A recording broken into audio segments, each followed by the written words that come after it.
Okay, so this is a Bitcoin update. If you want to go check out my analysis, my high time frame and mid time frame analysis on why I'm high time frame bullish and why I'm locally bullish, you can go check out that video. But let's go over this local range and let's figure out if this support will hold and what's going on in this local range. So high time frame wise, we hit like I said in my last video, I was hoping for 2 semi-equal highs, which is what we finally got.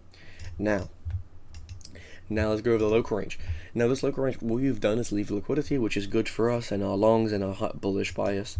And we hit a long zone that I posted yesterday and I drew yesterday. Now, we did have a local PO3, which I have partially drawn out. We have local PO3 that we had our range, this whole box. We had our manipulation, and then we had our expansion leg up, which normally these take you to range high. However, this time's a bit different because you left 2 semi-equal lows. Now, when you have 2 semi-equal lows, that's not really a manipulation phase. You're not really stopping longs out before the big pump up, right? This is normally what you want. You know, you want some sort of accumulation where smart money's buying from longs getting stopped out. You didn't have this time. So now your 2 scenarios is either you shake out the longs by reversing fast and you know, people will take their positions out when they see that, especially after you swept the range high, or you just failed the idea as a whole and you come to a long zone lower and you actually turn this range into an accumulation where you have 1 tap to the low, 2 taps to the low, and you have a 3rd tap here. That is a scenario. So this would have been a really good long if we accumulated the low, but we didn't, which is fine. So this zone below us, if we do go to it, is this a good zone? Yes, but if you fail this zone, you have 3 equals here. That's scary. If you fail this zone, like we've seen in every single previous retracement that we've had from our range high in July, every time you come to range high, you went 70% down. You come to range high, you absorbed, went 70% down. Then you accumulated. You came to range high, you distributed. Then you went above the distribution of the range with a PO3, right? But this time you actually distributed with Model 2. You just can't see it on this time frame. And then you went 70% down again. And you might be repeating the same thing for only if you take this zone. I think if this low goes, I think we're due for another big retracement. Now, Ethereum, now here's where it gets a little bit awkward. Ethereum did accumulate here, and it did sweep range high, which is meh. I kind of wouldn't want it to sweep range high, but okay, ETH has an accumulation. For ETH to fail its accumulation, Bitcoin would probably very likely need to fail this zone. So that is a good correlation right there. If ETH fails its accumulation, you're probably going to go down to your previous accumulation, which this is your previous accumulation, or as some people would call it, inverse head and shoulders, blah blah blah, whatever bullshit people call it, right? Cool. You have a Model 2 accumulation here. That's probably where you're coming to. Does this kind of match with Bitcoin's big retracement that you're possibly going to get? Well, yeah.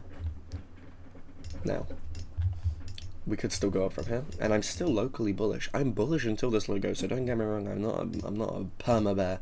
I'm not just thinking we're going to go down only.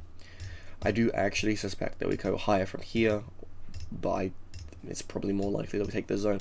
If not, it's fine, because it still matches the PO3 idea where you shake people out instead of stopping them out. It just happens a lot less likely. Like, PO3s normally work out a lot of the time, but this is more 50-50 if anything, but you know, risk to reward still there for the trade to come up to there, so it's still a reasonable idea. It's just not a high probability idea. It's high probability enough to be profitable, in my opinion, but you know what I'm saying. Okay, now if you come up to range high, do I think that this is a good deviation short? Do I think that this is a good range deviation short? No, because this is actually an accumulation of the low. And in general, you still have this June high to come for. Okay, give me a minute. You still have this June high to come for, right? So, and July normally takes the high. I don't think if you deviate this range high, you're going to come lower. It makes absolutely no sense to me. I don't think that's going to happen. Because all you're going to do on the way up, well, if this is a true expansion, it's going to be a pretty fast move. Your only real order book going to be here and maybe a local one.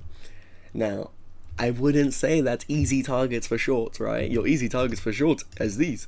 But that'd be very hard to come to if you just came up bullishly from a range and accumulated and had a PO3, etc., etc. So yeah, if we deviate the range high, maybe if you get a really good kind of distribution or re-range, maybe you can take a scalp short to the good long zone and then you take the long up to the July high. At least that's my game plan if we go up from here. And I mean, you already know what the idea is if we come down. Again, long zone, fail that.